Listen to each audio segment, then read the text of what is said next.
Good afternoon, everybody, and a very warm welcome to Mildenhall and Districts. And my name is Susanna, and I live with trains. And today is kind of an unexpected video because, due to circumstances that I find myself in, I've now found I have a bit more time at the moment to do a few bits and pieces around the layout. And I've also got some things to show you, so hence this video. Now, I did say to you some time ago that I'm thinking of doing the extension, and I think I'm going to possibly be delaying that till the beginning of next year. But if I find time to do it beforehand, that still might very well happen.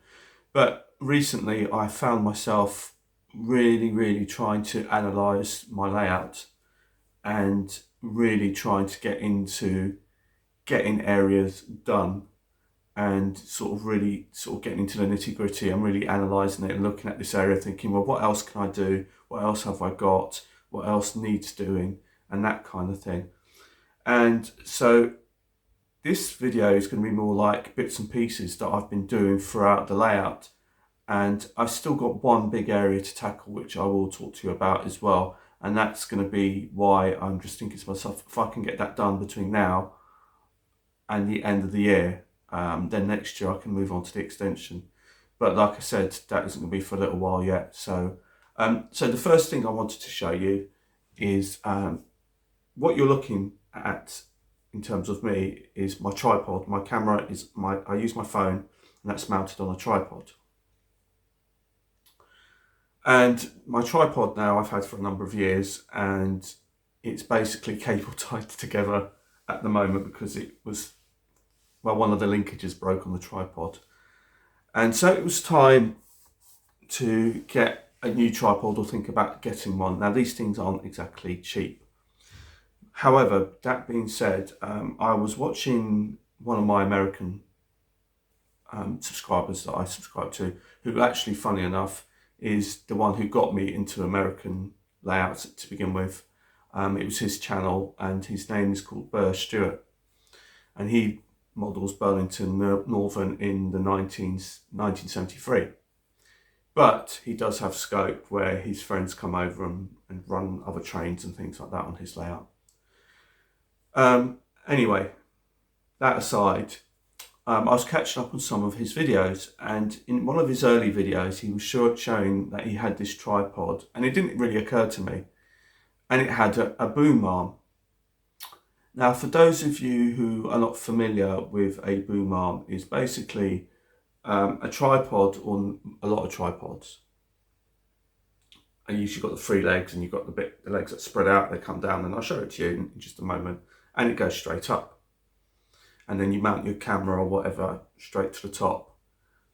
And then when you film, you just kind of rotate the camera forwards or backwards, left or right, but it doesn't go from side to side.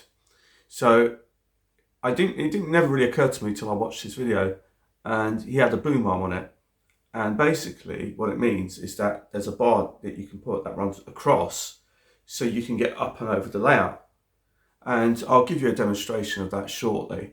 So I was looking on eBay, and I was also looking at various other places. Now, these things can be pretty expensive. And I was hoping to get something on the cheap because, like I said, money's always a bit of an issue. But I knew that if I was to get this item, it would be really handy for the layout, because it was something that, as I've been using this current tripod, that I found that the legs get up to the layout, and I can put it as close to the layout as I can, but I can't get up and over the layout to get different camera shots.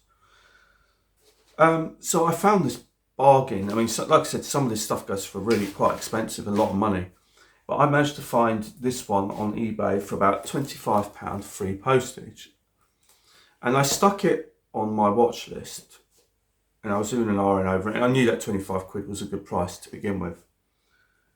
But the thing that kind of bothered me, that you kind of think sometimes things are too good to be true, and sometimes that's how it is. And you're kind of thinking, well, it sounds a bit too cheap, so is this going to be any good? So it arrived yesterday, and it's called Komolo tripod, that's what it's called. This is it. I don't know if you can see the image on it. And on the back, it's got the instructions, and on there, it also says you can do it horizontally. So what you get is you get this, it comes in this bag, so you can take it around with you. And it also, it's pretty small. This is it. Now my current tripod has got just two notches for the legs, but this one has 4. So, and generally speaking, when you put these low enough side by side, this one is actually lower. But I don't know if you can notice, there's actually a hole here in the middle. Now what that does is it allows you to lift this bar up and then slide it horizontally, so you can then get up and over the layout. And it also comes with a mobile phone holder and also a little slider here, which I guess you can mount a maybe a light or something to get good lighting for the layout, which I think I might actually have a look at. That's a really nice little touch, that, because I do have 2 other ones of these phone holders, but they don't have this little attachment on the top where you can slide either a microphone or maybe a light on the top. So that's really, really cool. So what I'm going to do is I'm going to give you a slight demonstration on, not on the camera shots, but I will show you what I mean with some of the issues that I've been having, and then maybe that might explain to you and make it clearer to you what it is that I was trying to achieve. So just to put things into perspective, the one on the left is my current tripod that I currently use. The one on the right is the one that I've just purchased, and you can see that they're both at their lowest points. So their starting position, you can see that this one on the right, the new one, is actually slightly lower. And as you can see, it's got the camera attachment to the front, at the front, as is this one here. Now, and you can also see that on my one, my current one, there's only 2, so which is why it sits taller, I guess. And then on the one on the right, it's smaller to carry because it's got 4. And also the one on the left has also got a hook on the bottom, so you can attach a weight to stop it from falling over in the wind and all the rest of it. So that's what that does. As you can see, this one, the linkage is broke, but I've managed to cable tie it together, so it does work. It's not very pretty to look at, but it does work. But it's not very stable in terms of taking it out and using it. And then the other thing about this one is, if I go to the top, you can see it's just literally a standard tripod that goes up and down, left and right, and then you can just move it forward and backwards. But there's nothing to sort of be able to make a bar go across so you can go horizontally. Now, if we take a closer look at this new one, which I've got on the cheap, you can actually see that on the top there's a hole there, and that hole allows it to slide, to put a bar horizontally so you can get up and over the layout. And you can also use the tripod in a standard manner, like as you can see here. So as you can see now, I've fully extended both of them, and now the shorter one is now the taller one. And they're both fully extended to their max settings, so you can see how much height you can get. So the one on the right is actually cheaper, but it's actually better because it actually compacts to a smaller size, and it also extends to a higher height than the one that I currently use. So here's my tripod set up, my current tripod. And I wanted to demonstrate to you some of the issues and why I bought the other one, and the advantage of having the horizontal bar. Now, as you can see, the legs are right up against the layout side, and I can't move it anywhere further over the layout. So when you look at the tripod, the camera being mounted on here, and I'll just put it on here so you can see. this is about as far as I can go. I can go left, I can go right, I can go left, I can go up, and I can go down. But I can't really get right over the layout as things stand because the legs are in the way. So that's the main reason for buying the other one. So let me show you, because I've set the other one up, and I'll show you to do the exact same thing, and you'll see it for yourself. Now, as you can see, again on the new one, the legs are right up against the layout, and here's the top. Now, normally, like on the other one, you'd be having the bar straight up, and then you'd be looking straight ahead. But as you can see, this arm has now been extended all the way across here, so I can get right over and on top of the layout. And if you can see it, you can see it is right on top of the layout. And now if I put it on here, which I will do, hopefully I won't switch this off. Right, there you go. You can see that I'm right over the layout. You can see, and as you can tell by the signage on the left, you're barely seeing the trains on there. So where it says trains on there, you're barely seeing that. And the boom arm has actually gone all the way across, so I can get right over the layout. So as you can see, it's from this angle, I'm off the tripod, and you can see that it's directly up and over. So in this shot, you'd see that would be straight up, so you'd be having the angle on a normal tripod like that. And at least now you've got the boom arm that goes all the way across. So you can see why I decided that I wanted to get this tripod with this boom arm that goes across, because it will give you some additional shots and get you up and over the layout to get some additional, like I said, some really nice shots that you wouldn't be able to get under a normal tripod conditions. Like I said, this is the hole that normally, this is the same arm, you just pull this out and then you just drop it and slide it down. So that's what you'd kind of do. In fact, let me see if I can show you. Bear with me a minute. So I think this might be a two-handed job. If I can, I will show you. Oh, it's out. Okay, so you can see it. And then you just drop that down, and then you can have it as a normal tripod. And then that, basically, to make it stable, it goes through the hole here. Now, like I said, I don't know. I mean, it wasn't the most expensive one in the world, but I don't know how long this will last. But I do like what it does. Like I said, I'm sure you can buy a lot more expensive tripods, but to be honest, I think this is going to do what I need it to do. So that was the Camolo tripod. So for anyone who's interested, oh, sorry, do it up. Where is it? There you go. So that's the Camolo tripod. And like I said, if anyone's interested in it, I got it via eBay. I don't know if anyone else sells it or whether you can get it from elsewhere and whether they'll be just as cheap. But like I said, it was £25 free postage when I got it. And I thought that was a great deal, and the seller ended up coming back to me to offer me a better deal than that, and he offered it to me for about £21 all in. So I don't think you can complain and argue at that. And like I said, it comes with this handy little bag as well, and also the little mobile phone holder. So if you do camera work with your phone, that's great. It's a nice little bonus for you.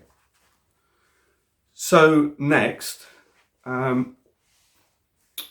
is, as many of you know, I do speak to Alan quite a lot, and I had a conversation with him about all sorts, as we normally do. And he mentioned to me, and then as many of you will have seen via Jenny Kirk as well, he mentioned to me about a deal going on at TMC, which I was unaware of.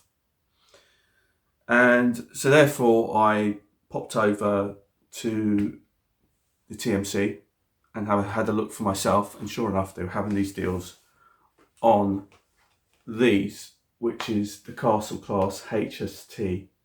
Now, when Horby announced these, I really wanted it, but I didn't want to pay the price that they were asking for it, because I just felt they were way too expensive and it's way beyond what I wanted. But I really do love the gloss look of these GWR green HSTs. Now, I do have another set, which is the HST First and Last, which I'll show you in just a jiffy.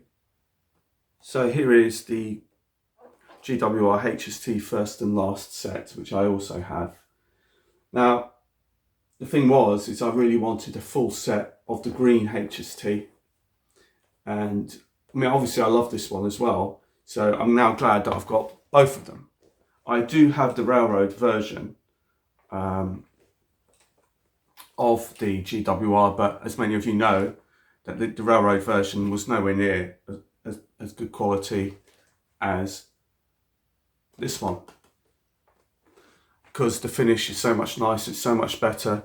Also, the newer versions because there is a difference between the green one in this one and the green ones in the bottom, because the green one on the top on the first and last, which is this one, was still running with the basically the original upgrade that Hornby did on it, which was the 8-pin socket, and it still had the D couplings, I think, attached to the I think it was the D. I think they hadn't changed the couplings on it anyway, and also they didn't have the daytime nighttime running lights. So this new updated version has got NEM sockets on it, and it's not attached to the bogie, it's attached to the body. It's got a working fan, so I know that the fans work on both of these because it's now been DCC fitted.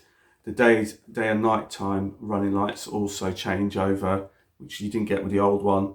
And I think the early HST upgrade ones, you couldn't turn the cab lights on and off. They were just on all the time from what I remember, because I still got I think my Flying Banana, I think is still one of the early ones. I'm not quite sure whether that's in the case on that one, but I know the early ones that I had, because I did have some of the original ones, you couldn't turn off the cab lights. They were just on all the time. So this is Caerphilly Castle, Rougemont Castle. That's 43004 and 43155 are the two running numbers. The actual product code is R30098. It was bought as DCC ready, but as many of you know, that when I sort of buy and sell these things, because I do a lot of trading stuff and things like that, I do take out the chips and then just keep the chips, and then obviously when things like this crop up where something new turns up, then hopefully the chips that I do have spare are the ones that will actually work and fit into the ones that I've just purchased. And thankfully the 21-pin chips that I have put into both of these power cards, because it needs two, one for each end, all the lights and the fans work correctly, and it all works as it should. So, and I do have all the coaches that go with it already. So I'm really, really pleased with that. So we're going to start over here at the front end of the layout, and the biggest area that really needs focusing between now and the end of the year is essentially this section here. Now it looks pretty much done, and it's not too far off done, but there's still a lot more that needs doing to it. And that's going to mean I'm going to need to pull this section out in order to do it. So I'm going to have to do that at some point. And I've sort of been putting it off, but we're getting to a point now where this area really does need looking at. Things that need doing include finishing up the fencing, because you've got the fencing that goes up to there. So I need to finish up all the fencing along there. I've got all the ballasting to do along this back end, which is quite tricky to get to, which is why I need to pull it out to do all the ballasting and straightening all that stuff. More signage needs to go along here. I do need to do some more work in the middle here, including wiring.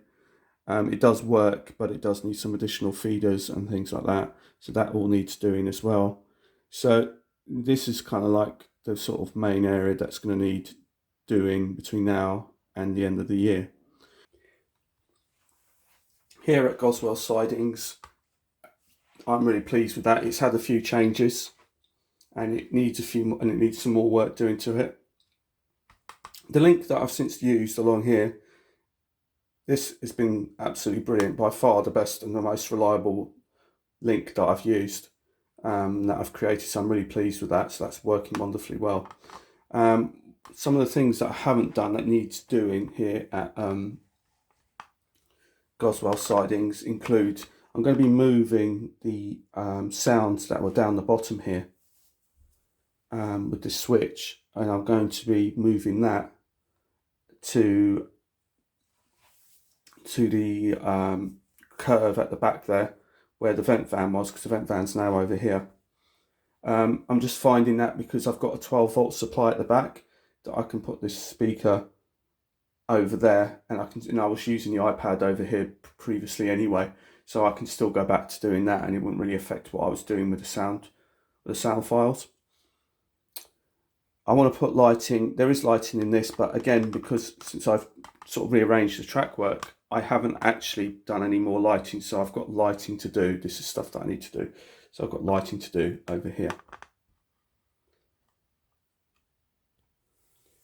Now, as we move to here, this has actually changed a little bit too. Now, some of you may have noticed that I've actually cut a notch into the fascia here, because I put this new footbridge in. This is exactly the same footbridge as was here before, but I needed another footbridge, and we'll move on to that when we get there. So I bought another one of these Dapol kit footbridges, which is absolutely brilliant because they're really cheap, and it just suits this part of the layout really well, as does the footbridge and the other section suit it really well. So it really works well. But this is the extended version. You can buy this kit, and you can buy it as a short version or a long version. And the difference is these two bits in the middle, which you can either choose to use or not use. And then basically you can squish it to make it a shorter footbridge. And I because I'd already pre-built the other one, I wanted the new ones to go over here. So I've got more options as to how I was going to fit it. So I decided to create it as a wider footbridge, a longer version. And I was hoping that it would sit a little bit better, but it doesn't quite extend far enough, which is a bit of a shame really, but that's not a big deal. It's not the end of the world. I could have probably kit bashed it a bit more, and in order to pull this right up against the wall, which probably would have been a better idea, but it's done now and it is what it is. I'm really pleased with it. It's now finished. Instead of the blue, it's now in this green. It's been weathered. It's been painted and weathered and sort of stressed, as you could probably see. It does look like it's been used and open to and exposed to the elements. One of the other things that I've been doing is I've also opened this out, because the trees used to come right up to about here, which you can probably see there's some ballast in here. But because I felt that the footbridge took up quite a lot of space, it sort of seemed to make this really, really cramped here. So what I decided to do is just cut this back and open this up to allow for more vehicles. And I've just used some ballast that I had just to infill it. This area has also been exposed to some changes, and so on the previous running, there was some clickety clack going over the tracks. There was some ballast stuck on here, so I've cleaned all this up. So when I run the trains, hopefully you won't hear that anymore. But the main difference, what I've done, as the clue is on the right hand side, you'll see that I've got some track sleepers here. And because previously there was a point here, and that point used to lead on down here. But I never really done anything, because it never really worked. It never really done anything I couldn't really put a loco down there. And so I decided to repurpose that point. And I was wondering how I can finish this off quite quickly and quite cheaply without spending too much money. So all the spare sleepers, well, not all of them, but the spare sleepers that I had, I decided to glue them down. And it kind of gives an idea and a bit of heritage, sort of showing that previously there was a line that was along here. So that's why I left the sleepers in, and then I just reballasted it and just put this curved piece of track in. So, and then it also minimises any derailments, because now I haven't got the point blades over here like I used to. So there's just this one solitary point now along here. So as we move to St Anne's, this is St Anne's Station. There hasn't actually been any work at St Anne's Station itself, but I have actually done a lot of work to the fiddle yard. Now, the point that was over at Goswell Sidings, which I removed, has now been placed over here in the fiddle yard, and I've been so short on storage space that I've just tried to create as much storage space as I can on the layout. So I've now created a short siding here, so I can use the DMU to park up there. the outer line here, the main outer line here, is actually used as a bypass run round track in any case. So that's why those sidings won't be affected. Now I also had a freeway point, which I wasn't using. It's been sitting in a box for like months, and I thought I've really got to try and find a way of using it because it costs a lot of money. And what I've done is I've actually put it over here, and I've managed to squeeze another 2 sidings right over here. So, and also my 158 fits, as you can see, it's a fair bit longer than my other 150. So this again frees up some space, and it frees up the siding at the front of the layout as well. But we've still got the head shunt here. What I've done is I've just utilised the freeway point to put another 2 sidings in here. So now I'm really maximising the space that I've got, and it gets these DMUs out of the way, and therefore I don't have to keep swapping them out or then blocking, because all the time I had this siding here was always in use because I didn't have anywhere else to store it. So now I can leave this one free, so when trains come into the station at St Anne's, they can reverse out the way into this station for the operating session, rather than have a train constantly blocked here and you can't really use it. So that provides another little get out, the fact that we've got some additional siding space for my DMUs, because I do have a fair number of them. There's one there, there's one there, and then there's 2 there, plus the EMU, the DMU at the front, the 159 at the front in the train shed, and the 2 EMUs at the front as well. So I've got a fair number of these, so they need to find a home. And these aren't the sort of things that I want to keep pulling in and out and pulling them apart, because I don't want to damage the pins between and the connections between the 2 coaches. So finally, we have this area over here, which I've done a lot of work to. And if I just sort of pull you out, I'll show you some of the work that we've done. What I've done is I've added some fencing all the way along, as you can see, and it sort of leads to going up the hill, so the hikers can come off this is the heritage bus. I already had the snack bar, which I thought would look quite nice there. The transit van you've already seen. So I added the level crossing, so that's more detail. I've added some speed signs. There's also some speed signs and whistle boards. There's also a little porter cabin, so this is the man. The man will sort of stay here or whatever when the train comes in, and then he pops out and he sort of controls the level crossing here. And as you can see, I've moved the footbridge that was over from the far side at Goswell sidings to over here to Arklow Quarry. And obviously you've seen before that it was actually sort of like a low relief version on one side, and it actually sits absolutely perfectly here, which is one of the reasons why I wanted to build a new one for the other side, because I knew that now this has been cut up, I knew that it would fit here. So I just wanted to leave it here and then see what I could do with the new footbridge to make it fit over there.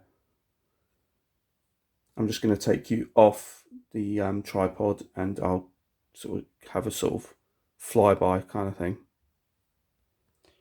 So if I just sort of show you from here, you've got a speed restriction sign, and then you've got the level crossing here.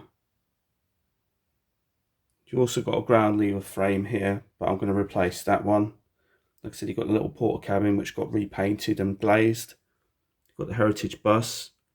So what I need is some more people. That's what I need. And this is the snack van that was from before. And as you can see, this footbridge just sits absolutely perfect here, and it's right up against this side. So the low relief bit that I cut over at Goswell really works here. And then after, we've got the chap here who's monitoring the works, and as you can see, there's a path that leads all the way up the hill. It's a bit of a steep climb, and that will take you up to the classic car gathering. This Maestro is a new purchase from Oxford Diecast. Really nice, I really like it. So there's a few more spaces to get a few more classic cars that I want to put here, and on this kind of ridge here. Got to have a good handbrake though over here. And then after you've got the quarry itself, which I've just put here, I've just replaced the loco with 66709 just to change it up a bit. And I've also replaced, I had a Portakabin here, but I think actually this wooden hut, this brick hut actually looks nicer here than the Portakabin, I think. So generally speaking, this area is now pretty tidy. What it does need, just to really finish it off, is a few more cars and some people. I know Woodland Scenics do some hikers and stuff like that, so those are the sorts of things that when I go to get, those are the kind of things I might be looking at getting. It's those kind of small bits and pieces, some people, maybe a few heritage cars, just to fill this area up.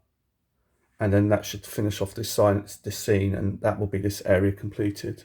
This area here is pretty much complete, unless I find a few more bits that I haven't seen before at the show that I might think might work here.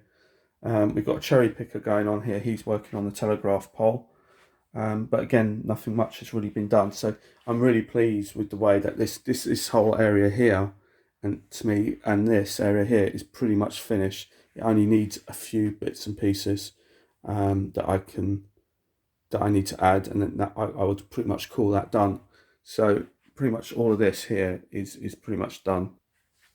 St Anne's Station itself, that's pretty much done as well. Like I said, if I find one or two other bits and pieces to add to it, then maybe I will. One of the things I'd probably like to add to it is to replace this signal with a Dapol working one. I'd quite like the idea of that, and I might actually try and get some more Dapol signals for Goswell sidings, which I think might be nice as well. So this concludes the end of today's video. I hope you've enjoyed it, and slowly catching monkey, as they say. Not too far off now. It's just really just getting down to the nitty gritty in some parts of the layout. And like I said, it's really the main front bit that's going to be my focus up until the new year, really, and hopefully I'll get that all done. But like I said, that's just depending on circumstances as they develop. So my name's Susanna, and I live with trains, and thank you once again for taking the time to watch my video. Until the next time, bye bye.